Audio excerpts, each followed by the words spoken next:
And welcome to Meet the Press Now. I'm Ryan Nobles. You've been listening to President Trump taking questions in the Oval Office on day 41 of the longest government shutdown in U.S. history.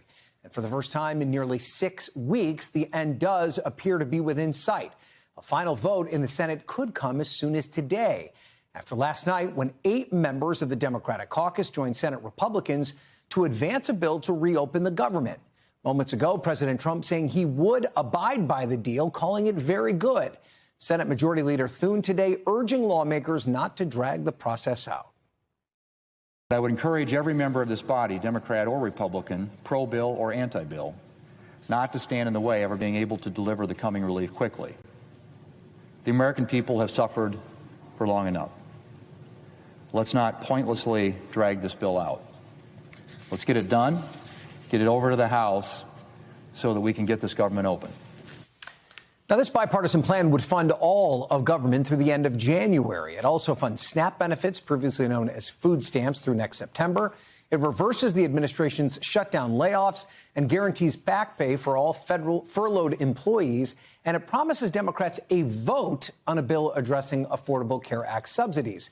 Notably not included in the deal, any specific extension of those Affordable Care Act subsidies, which has been at the center of Democratic demands throughout the shutdown. The deal prompting frustration among the majority of Democrats who voted against it, even as they stopped short of directly criticizing their colleagues. I think that's a terrible mistake.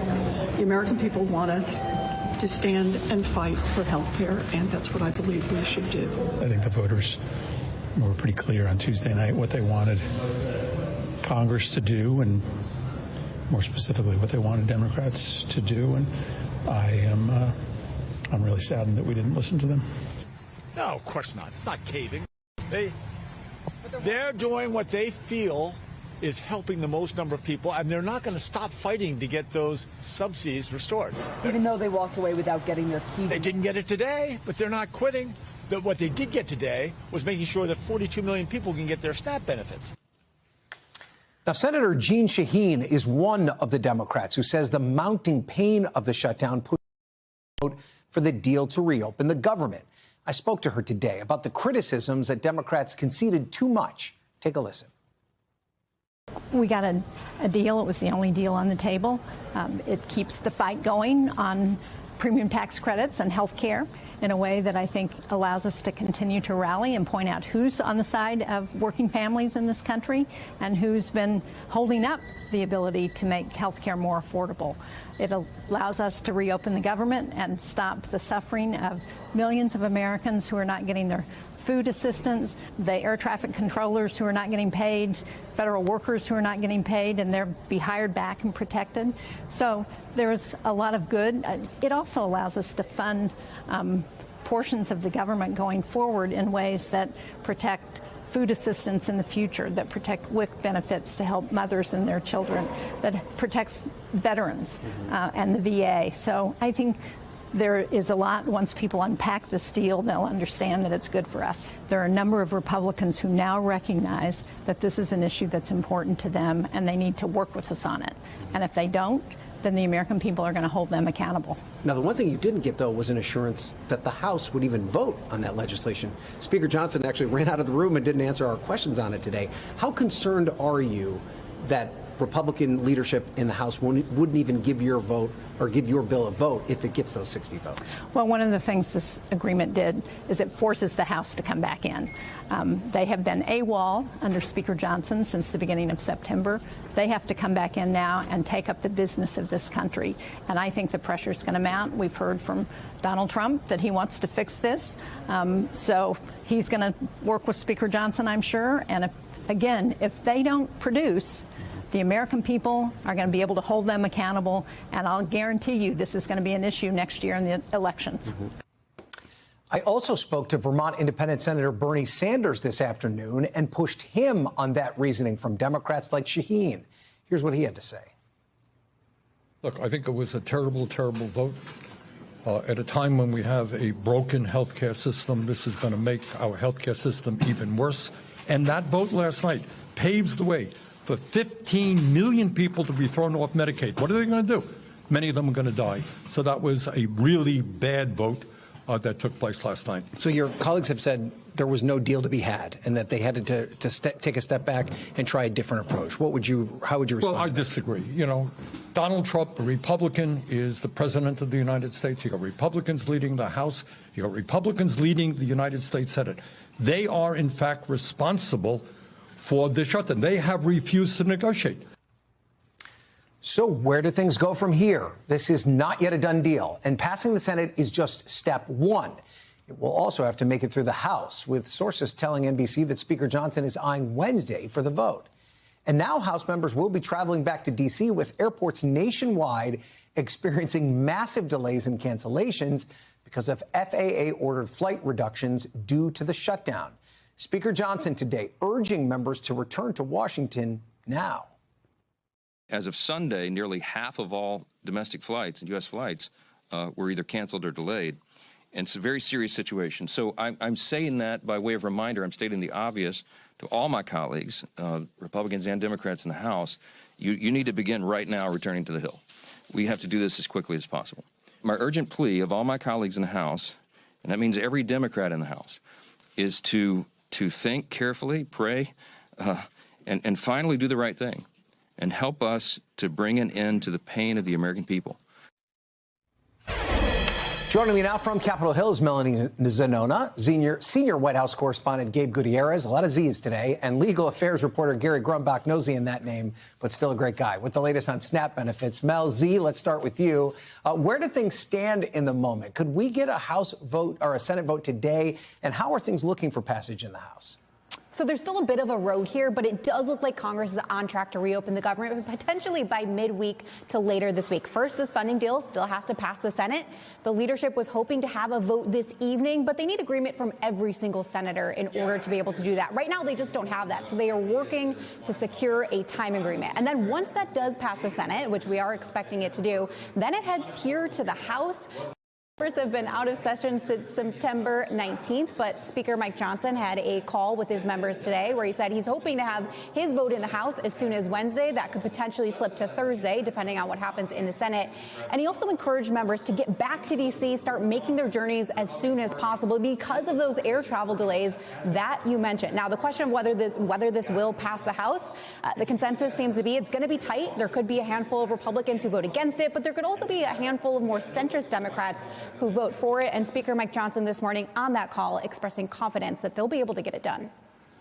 Let's talk about these Senate Democrats that voted yes. Is it significant, Mel, that none of them are up for re-election in next year's midterms?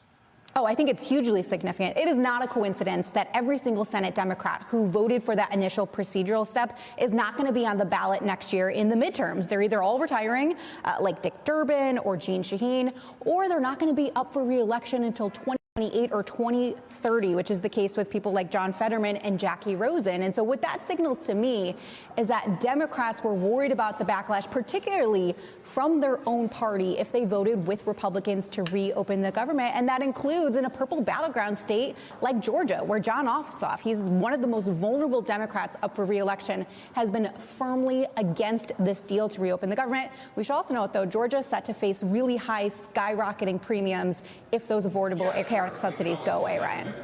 And then, of course, there's the Chuck Schumer of all of this, Mel. Does he have the most to lose here? Even though he voted no, the Democrat seems very angry with him that he wasn't able to keep these 8 Democrats on board with the plan to hold firm. Can he hang on as leader in the wake of that? Well, I think for Chuck Schumer, his political future likely hinges on the outcome of the midterms. If he is able to engineer what would be considered an upset and is able to take back the Senate next midterms, he would have a very strong case to try to hang on to his leadership job. But no doubt, his damage inside the party right now has been damaged. Not only did he vote with Republicans earlier this spring to reopen the government, but then in this fight, he's now getting criticism from his left flank for not keeping his caucus in line against the deal, even though Schumer himself is voting against it. I think the other big question here is whether he gets a primary challenge if he decides to run again in 2028. I think the likelihood of him getting a primary challenge is high.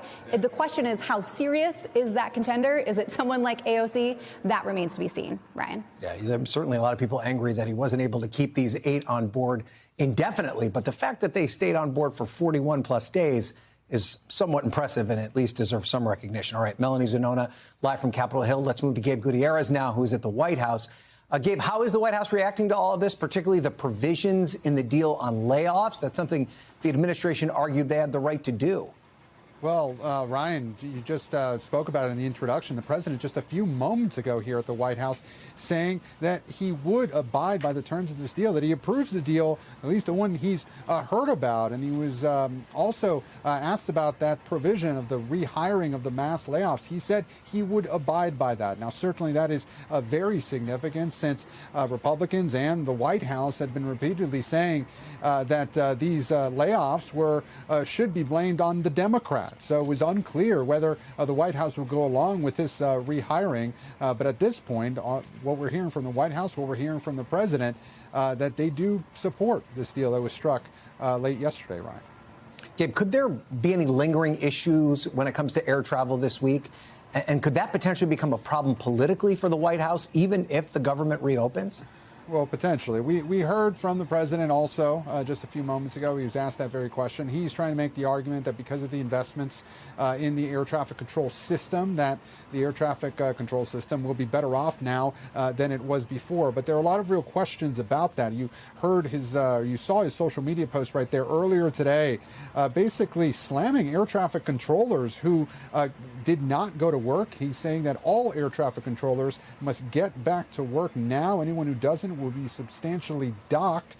And for those who did nothing but complain and took time off, even though everyone knew they would be paid in full shortly into the future, I'm not happy with you. You will have a negative mark, at least in my mind. But the Transportation Secretary, Sean Duffy, over the weekend saying that there were a large number of air traffic controllers, at least 15 to 20 a day now, that were actually retiring because related to this government shutdown. So that, of course, that was before the tentative deal was struck, but certainly a lot of questions about how long these air traffic control problems will continue even after this government shutdown ends, Brian. Yeah, and it's not as if they were home playing video games. Many of them doing gig work just to feed their families. All right, Gabe Gutierrez, thank you for that report. Let's turn now to Gary to talk about where things stand for SNAP benefit recipients. And I've been telling people this over and over again, Gary. It's not like the president signs the bill into law and then all of a sudden the SNAP benefit recipients' direct deposit automatically updates. It's going to take time for this to rectify itself, right? All of this takes time, and the fight is not over the 65%. SNAP beneficiaries around the country are getting 65% of what they usually get from the federal government. The fight is over whether or not they get 100%. But to put this in perspective, the average SNAP beneficiary right now with 65% is getting $123 for the month. That is minuscule compared to what normally they get, more than $200. And this fight is at the Supreme Court right now because Judge Ketanji Brown Jackson has administratively stayed Judge John McConnell's order, which had said you should get the full 100% of SNAP benefits. That is not happening. The Trump administration is asking for that administrative stay to be extended through the rest of the week. So this is a court battle that's going back and forth, basically what the administration can and can't do when the government is shut down as it relates to SNAP benefits. But if the government funding fight is over, does the legal battle still matter? The legal battle is over, but the practical implications don't. If you're hungry tonight, a government shutdown that ends on Thursday doesn't mean a thing to you. And I think that's an incredibly important point to make here, right? This is food they need now. This is money they need to get to the grocery store, not to go to the fancy restaurant in downtown D.C., but to go to the grocery store and get the food they need to feed their families. All right, Gary Grumbach, thank you for that update. We appreciate it. And we are going to talk more now about the shutdown. And joining me is Pennsylvania Senator John Fetterman, who's, of course, one of the few Democratic lawmakers to consistently vote for the stopgap funding bill throughout the government shutdown. Senator Fetterman, I'm pleased to be joined with you. Normally chasing you down in the hallway. We're talking during this program. You have consistently voted to reopen the government for over a month. What ultimately moved the needle and convinced some of your fellow Democrats to join you? I think people realize that this really needs to end, the mass chaos. You know, how many are going to play chicken for the food security of 2 million Americans? How much more unsafe are you going to make flying in our country? You know, the military deserves to be paid, and the workers here in the Capitol needs to be paid, and the Capitol Police, all those people. This, you know, you've run this into record. That's a sad record, and enough people realized, you know, this thing has run its course, and it's time to just bring it to end. You know, you were one of the few people that I talked to over the course of this shutdown who said you wanted to do both. You wanted to open the government and extend the ACA subsidies at the same time. I think one time you described it as a Venn diagram where many of those recipients would fall in the same sector of that Venn diagram. Are you concerned now that the government is reopened that these ACA subsidies may not be extended? Absolutely. It's entirely possible. But right now with the shutdown, we're not getting either. You know, and it's like, you know, like talk to hungry people. I don't think they're interested in the political game or the next fundraising email from people that are profiting off of it. So what I'm saying, it's like, as a committed Democrat, it's wrong to shut our government down. We were very critical of the Republicans to do it appropriately. And now for me, the people that I really fight for are the food insecure and the unions, and all of the unions that have been involved in that are saying this has to end. This has to end. At this point, you know, it's run its course. And now enough people finally realized that we're going to put country over the party at this point. All right, but let's talk about the next stage of this debate over the Affordable Care Act subsidies. You've been guaranteed a vote by Senate Republicans. How important is it for Democrats now to negotiate a plan that can get 60 votes? And do you think that's possible, that you can strike a deal with Republicans and Democrats to extend those credits for a vote in December? Well, I can guarantee where my vote will be. It's absolutely, I voted for it countless times with now two. Two things must be true: that we should never shut our government down, or we should reopen it. And now I absolutely support those tax credits for the ACA. You know, two things must be true. That's part of democracy, and that's part of where we are right now. And all of the criticism and the lectures from the blue states, they're not going to feed 42 million Americans. They're not going to pay our military. But this vote, my vote will, and the others of the 7 others, they all understand that we can bring flying in America back to normal as we're approaching Thanksgiving. And now we can all of us, there's not a single Democrat in this town that I've met that we all agree that we want to extend those tax credits. And I do believe there might be a critical mass of Republicans to do that thing. That's where we are, because under this shutdown, millions and millions of Americans were being punished, and they weren't getting, you know, paid, they weren't getting fed, and we weren't getting those kinds of tax credits that we all want. It was a loser, and it was the wrong thing. So let's say that you aren't successful in this vote in December, that even if it passes the Senate, it doesn't get a vote in the House, or it doesn't pass the House. How concerned are you that these subsidies will not be extended in the millions of people who benefit from those subsidies? I think 22 million people across the country will just be left with a huge premium hike. Is that something Democrats can accept at this point? Of course I'm concerned about that. Of course I want those things. You know, let's compare the picture in my state, Pennsylvania. 2 million Pennsylvanians, you know, rely on SNAP to feed themselves or their families. Around 400,000, you know, get those kinds of tax credits. Now we fight for both. And right now, I'm one of the Democrats that refuse to play chicken with 42 million's ability to feed themselves and their family and pay our military and those things. You know, and if a Democrat in my caucus has a problem with those, you know, that's certainly not the big tent kind of party that we need to win. Do you, though, have any concern about the way this unfolded for Democrats, that it could undermine the party's momentum heading into a crucial election year? Because feeding people isn't a political, you know, calculation. Feed these people, pay the military, pay these folks. You know, like, that's fundamental. Like it's not like a sad political game. And like, it's not a calculation that's more important to me. It's a country over party. And for me, it's like, you know, what's the momentum? It's like, yes, it was a great result for Democrats, but to her credit, you know, I believe one of the governor-elects said, my election winning is not a green light to extend this shutdown. Absolutely, I agree with her. And now a lot of the people that are lecturing us, I guarantee you they're dropping the fundraising emails, and you know, they had some great quarters through that. You know, I refuse to monetize faux outrage. And now, here it's like, this is a serious solution that's necessary. And now for me, Democrats should be able to have different views. And now for me, take the win that happened on Tuesday. And now that's where we are. And now we are going to recapture the House in 2026. And then we have the first opportunity, because remember, we are in the minority here in the Senate and in the House, and Trump is still in the White House, and the Supreme Court is at 6-3 right now. This is a long game. That's not just because, keeping the government as hostage. That's not a long game. That's the wrong thing. All right. And last question I have for you, sir.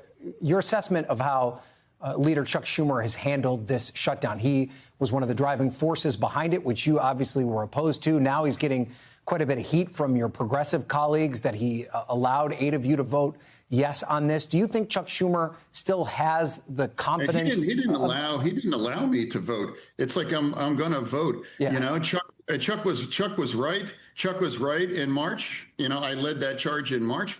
And again, I disagree with his vote, but I'm not going to criticize him, and I'm not going to attack him, and I'm not going to jab my finger in their chest. Like I said, where the lectures are coming. Look how they're behaving, and look at where they come from. And for me, Pennsylvania keeps people honest. And now we have to find a way forward. And this is the kind of state that has to win, whether in 26 or in 28 now, right now. This is, but I don't want to get lectures about we have to be a Big Ten Democrat. As a Democrat, a committed Democrat, voting Democrat 90% of the time, if I'm not able to just say, hey, it's wrong to shut our government down. And now I think it's time to, where's the problem here?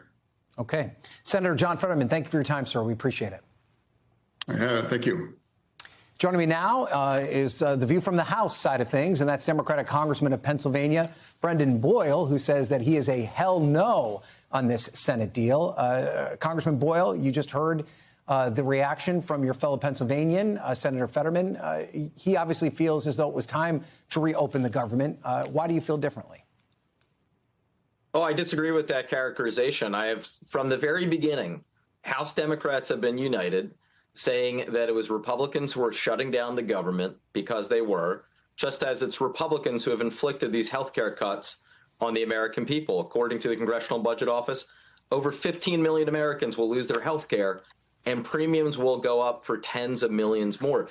That's what this has all been about. Even Donald Trump himself, sitting in the Oval Office, announced that this whole fight has been over health care. And that is the biggest reason, again, as Donald Trump said the morning after the election, that was one of the 2 big reasons, according to him, why Democrats were so successful this last election. The American people have been on our side throughout this.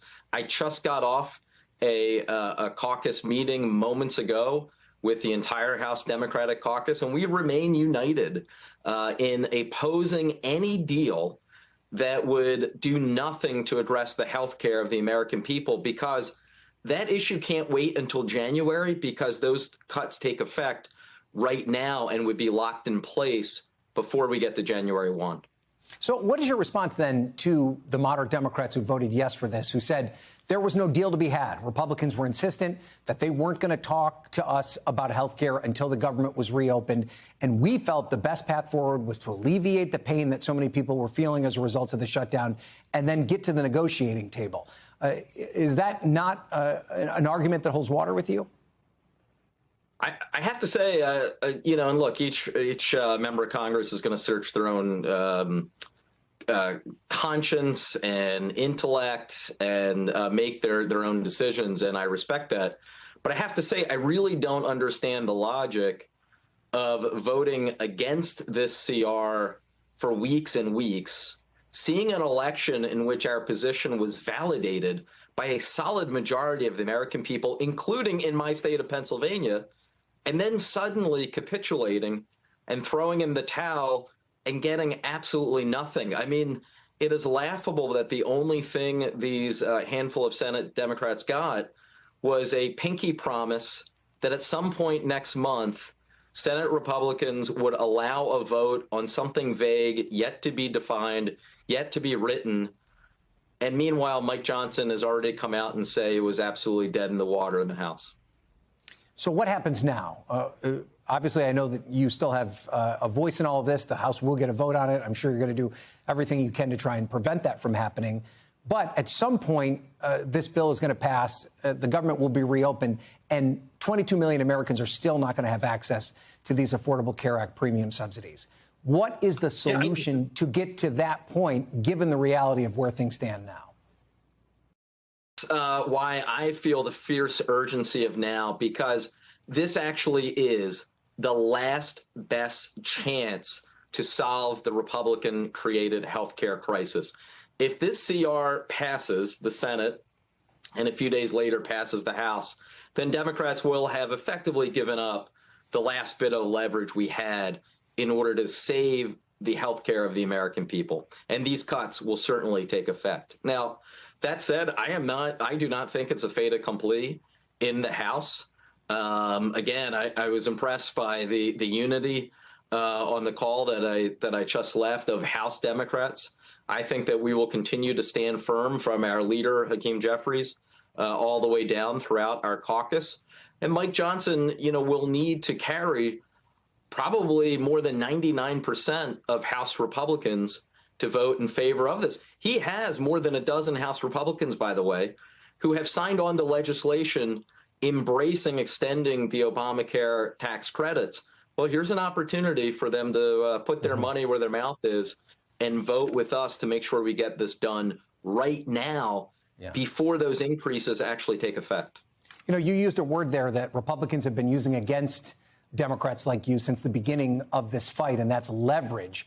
They've suggested that leverage is not something that should be used when it comes at the expense of federal workers missing a paycheck or the millions of Americans who aren't getting SNAP benefits. How would you respond to that criticism that you're using these people who are blameless in this whole showdown as leverage to get a policy goal?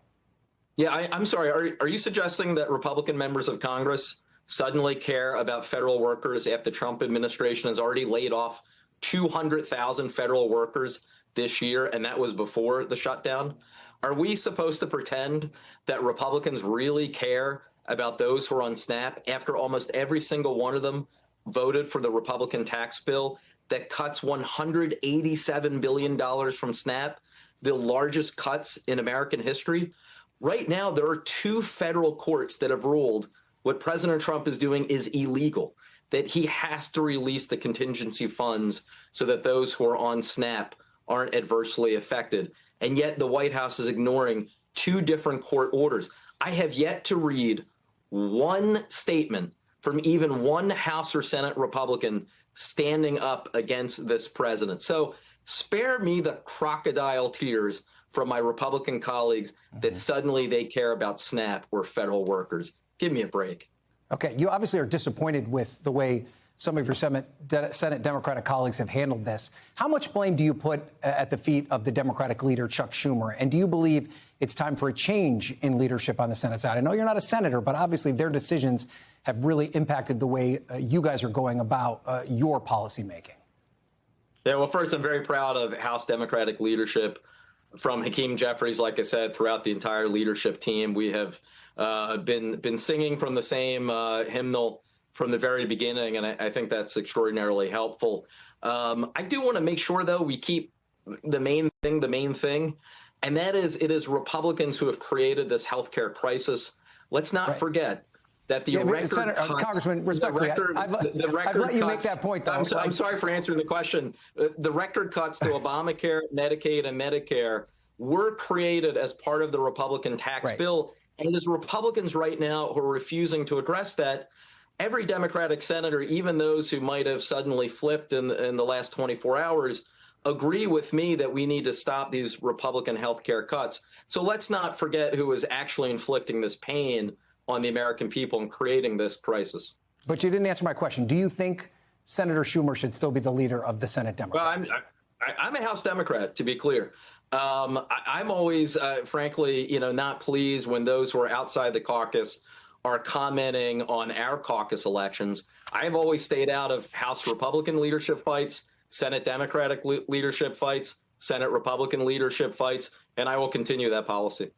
Okay, Congressman Boyle, thank you so much. We got a lot in there. We appreciate it. Thank you for being on. Thank you. All right, up next, inside President Trump's decision to pardon dozens of his political allies involved in efforts to overturn the 2020 election results, including Rudy Giuliani. Keep it here on Meet the Press Now.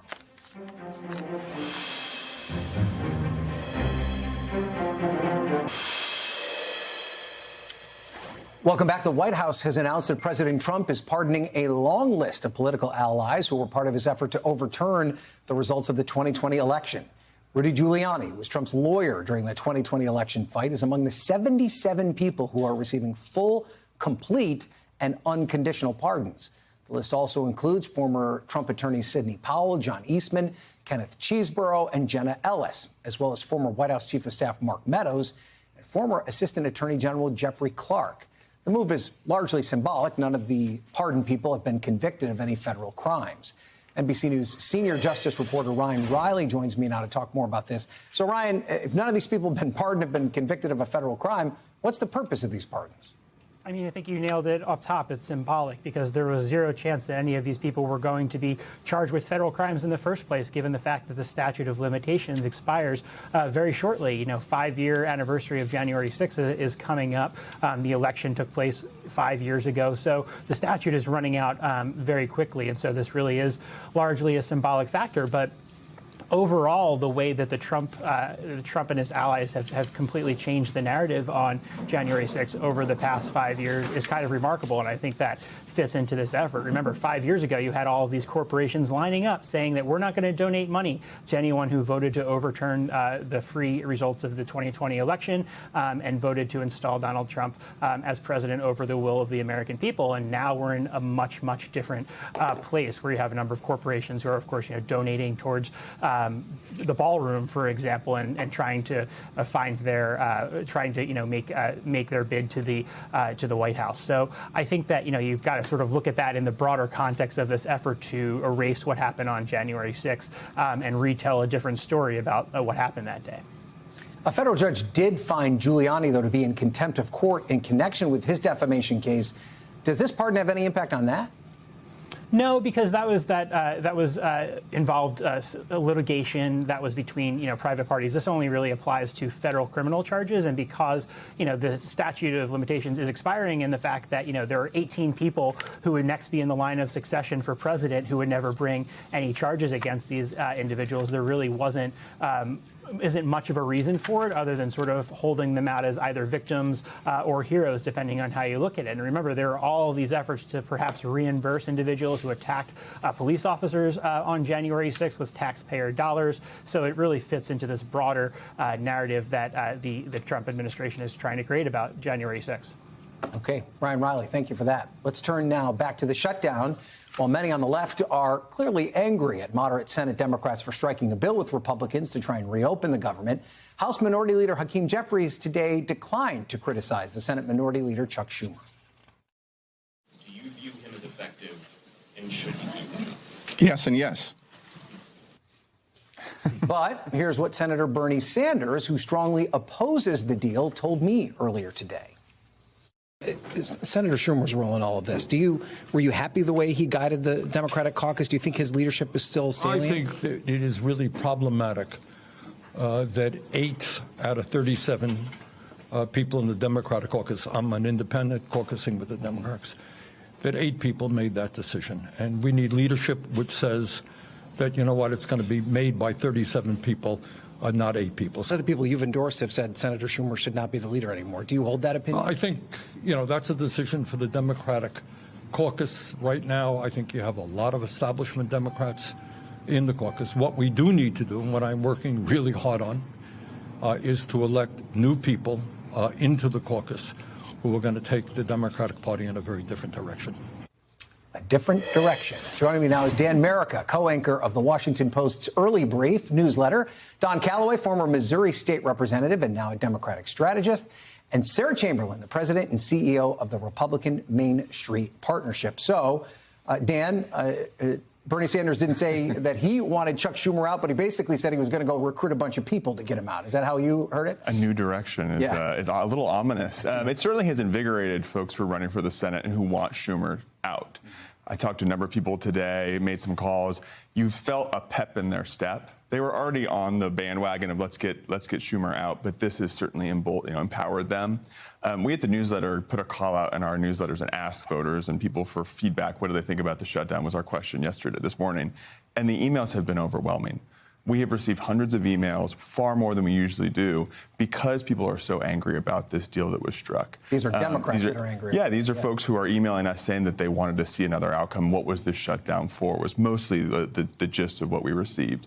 And I think Schumer is bearing the brunt of it. What is interesting is when this happened earlier in the year, people were upset that he had voted with Republicans. Mm-hmm. Now there seems to be another angle on this where they can say you don't have control of your membership, that you allowed so many of these folks to vote with Republicans and reopen the government. So now it's not just we don't like your politics, it's we don't really think you are effective at your job. Well, that's a great point, Don, and I want to bring you in on this because you're the Democrat. But, Schumer was pillared for cutting the deal in the spring. Yep. He led the charge this time for them to hold firm. You can take the position today that these 8 sheep strayed from the herd, but he also kept them in line for 42 days when these moderates really didn't want this government to shut down. What's your take on it? Let's be clear. I am no Chuck Schumer fan. I'm not a huge Chuck Schumer defender, but he was in an impossible situation from the beginning because, like you said, in the spring, people lost their minds on the left when we voted to keep the government open, right? So if you want to see some fight, okay, I'll give you a fight. Let's shut it all down. But ultimately, to what end? And let's be clear about something. Chuck Schumer is a master strategist, whether you agree with him or not. He certainly knew and gave permission to the 8 moderate Democratic senators to break off. They did not do that as a surprise to him. That's not what happens to a 30-year party leader in the upper chamber. But I will say, it's easy to be in the theoretical, and the Senate deals with a lot of the theoretical. We're all smart people and educated sitting here in D.C., but if you talk to the mayors on the ground, they needed to fund SNAP. Right. They needed to fund local transportation, and funds were running out, and there will be no bailout to these cities from the Trump administration. So it was the right thing to do to end the shutdown, and my colleagues on the left should really, really chill out and just be glad that we got the fight that we did. Yes. But the fight's not over. They're going to continue to argue for ACA subsidies, but with the government open and people getting paid like they should be. So, Sarah, did Democrats risk? I mean, they felt like they were playing a pretty strong hand after what happened Tuesday. Mm-hmm. Did they risk overplaying that hand if they let the shutdown continue to drag on? Absolutely, and I agree with you. It's the right thing to do. These 8 senators did the right thing by joining with their Republican colleagues at 5 o'clock today and voting for this. The House would be on their way, and the shutdown would be over. People would get their SNAP. And I do believe we will have an ACA fix. I know that the far left of Democrats are like, no, we don't trust the Republicans. There's a lot of House Republicans that also want to fix ACA, so I really do see that coming. But I don't disagree with you there, but how much of a voice do they have in all of this? I mean, doesn't President Trump first have to say he wants an ACA fix before Speaker Johnson brings it to the floor? He has said that. Well, he before. said he wants to give them direct payments. He said wants to blow up Obamacare completely. Right, but he's kind of all over the place. I think in the long run, my members are the ones who are in these swing districts. The Democrats are coming after next year. They want ACA fix. Right, and Dan, how important will that be for there to be some sort of an ACA fix on the table? And it can't happen in November of next year. It's got to happen now. I mean, it has to happen now if these prices are going to be locked in. We've talked to a number of folks who run these marketplaces in states. They have already said that these prices are going up, and there's going to be a difficult process if they do pass this in December and they have to reorient the prices. That's a whole headache that they're going to deal with. I think Democrats think, the people especially who voted for this deal, think that there's a rhetorical win here. If they do put this on the floor in December and Republicans reject it, you'll see that in ads over and over and over again during the midterms if Republicans don't come to the rescue of Obamacare and premiums skyrocket.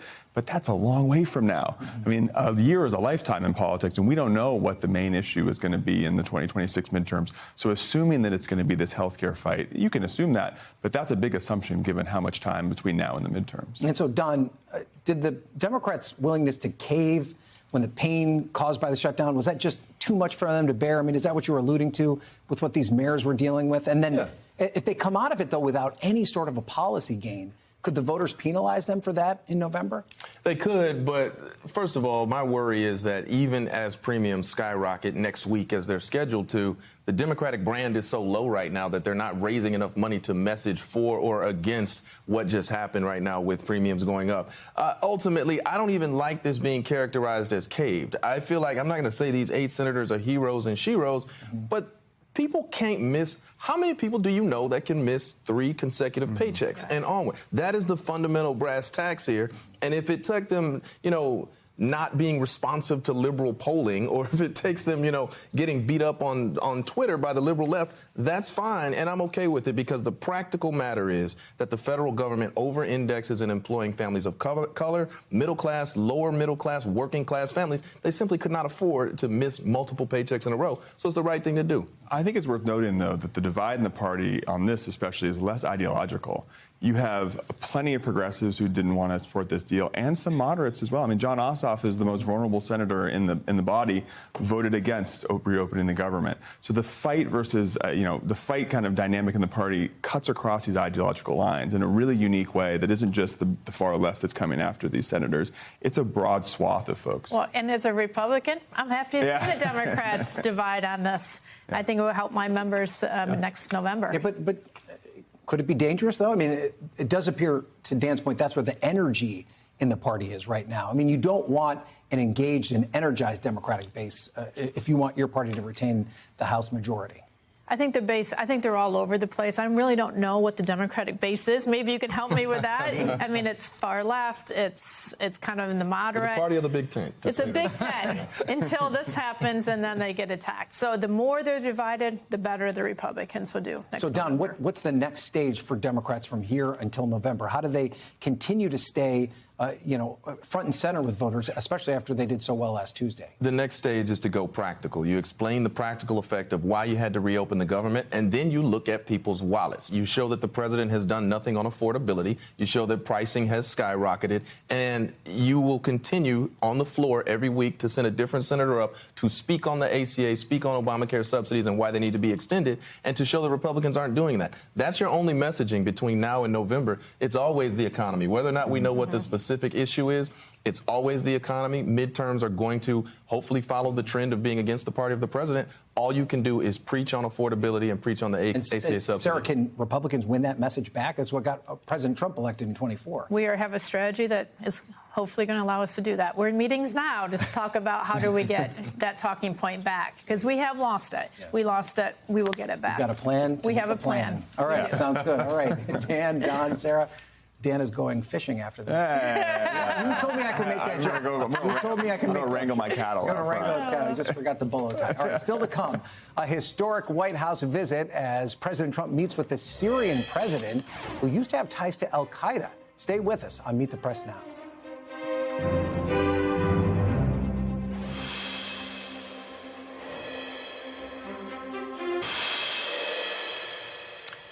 Welcome back. President Trump hosted the president of Syria at the White House today, a meeting that not long ago would have been considered unthinkable.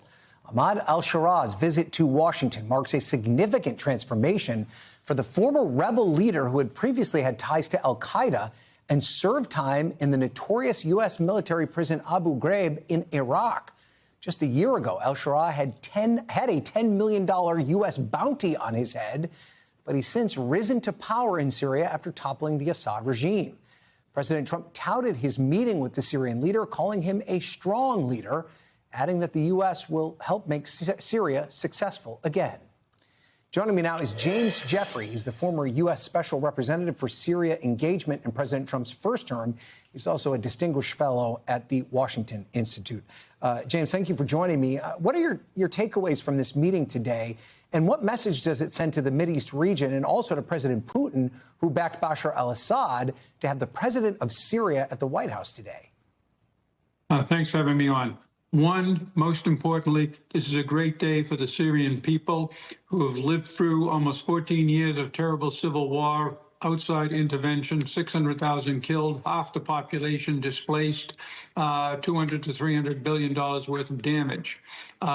And now the international community, led by Trump, is embracing them. Two, it is a victory for the American administration, Israel, Arab states, and Turkey, who over the last 2 years have defeated and pushed back Iran across the board in the Middle East, not just the nuclear program and missiles, not just Gaza, and but not just Lebanon, but also finally Syria. That's very important because the message Trump is sending and people are receiving it is we want to build a different, new, more peaceful Middle East. 3, it's a triumph for Trump. 6 years ago, 3rd of September, 2018, Trump issued a public, very tough warning to Putin. Do not go into Idlib. That's where al-Shara, then al-Giuliani and his troops and 3 million refugees were holed up. Trump forced Putin to back down. Putin remembered what happened to the Wagner Brigade a few months earlier, and that kept al-Shara and his people in the game, opposing Assad, opposing the Iranians, opposing Russia, until finally they could overthrow the entire government in December. So it's a good day for Trump as well. Let's talk more about al-Shara. He was once linked to al-Qaeda. Can the U.S. trust him? What's your assessment on how he's led Syria since the fall of Assad last year? What we always say in diplomacy is trust but verify.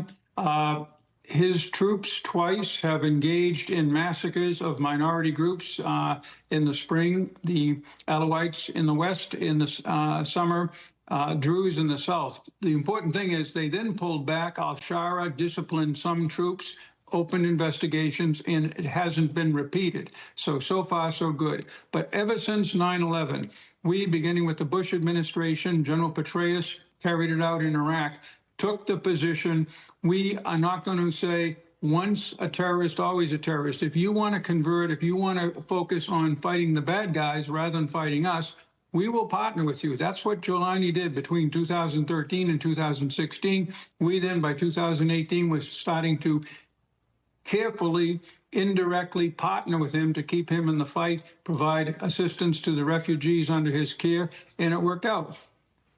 We have only about 30 seconds for this answer, but what needs to happen there for there to be stability in Syria? First of all, the international community, led by the United States, has to have one single position towards al-Shara and the future of Syria. 2, we have to lift the congressionally mandated Caesar sanctions that were great in putting Assad under pressure, but they're squeezing the economy right now. Thirdly, we have to resolve outstanding issues with the Kurds in the north and with Israel to the south. If we can do all of that, and it's a big agenda, we'll be okay. Well, the fact that you were able to do that in 30 seconds is a good sign for all of us, I think, Ambassador James Jeffrey. Thank you so much for being here and your expertise. We appreciate it. Thank you very much. All right. And we're going to be back tomorrow with more Meet the Press Now. But as always, there's more news ahead on NBC. Thank you so much for watching NBC News Now.